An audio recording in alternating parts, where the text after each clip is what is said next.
سیدہ ظاہرہ طاہرہ بطول عابدہ عفیفہ رحمت للعالمین آقا کے جگر کا ٹکڑا ہے۔ میں اس حدیث شریف کا آج ترجمہ پڑھ رہا تھا، مجھے اس ترجمہ نگار کا ترجمہ بہت پسند آیا۔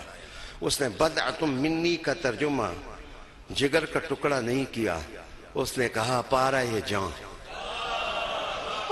پارہ جان۔ سیدہ طاہرہ طیبہ کو کہا پارہ جان، اس میں کیا شک ہے؟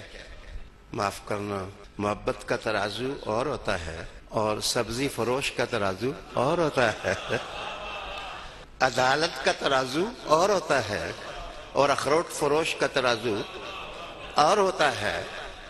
ان دونوں ترازوؤں کو کبھی آپس میں نہ ملا ہو، اپنے آقا کی بات سنو، ظلم کی گلی میں نہ کھڑے ہو، اپنے آقا کی بات سنو۔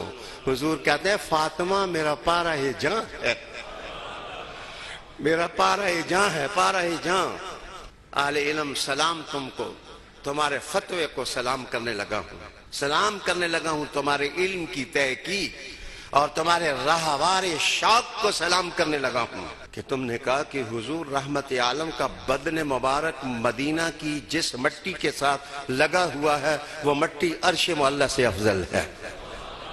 جناب مالکیہ، شوافع، حنابلہ، احناف علماء کا اجماع ہے اس بات پر کہ روضہ انور شریف کے اندر جاؤں حضور کا بدن عطر جس مٹی کے ساتھ چھو رہا ہے وہ مٹی عرش معلی سے افضل ہے۔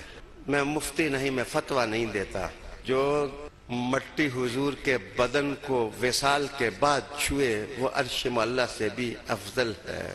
مجھے بتائے جس ذات کو حضور کہیں پارہ جاں، پارہ جاں، پارہ جاں، شاعری ختم ہو گئی اور شعور بہہ گیا اور شعور نے کتاب بند کر دی اور کہا کہ یہ فتوے کی جا نہیں ہے، یہ مصطفیٰ کے پیار کی جا ہے۔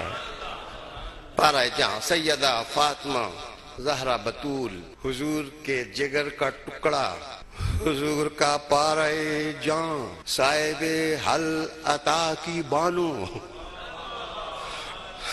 حل عطا کی بانو، وہ حسین کے تن بدن کے اندر جس کا دودھ خوراک بنا، حسن کا تدبر جس کی آنکھوں سے نکلنے والے آنسوؤں کا حرا،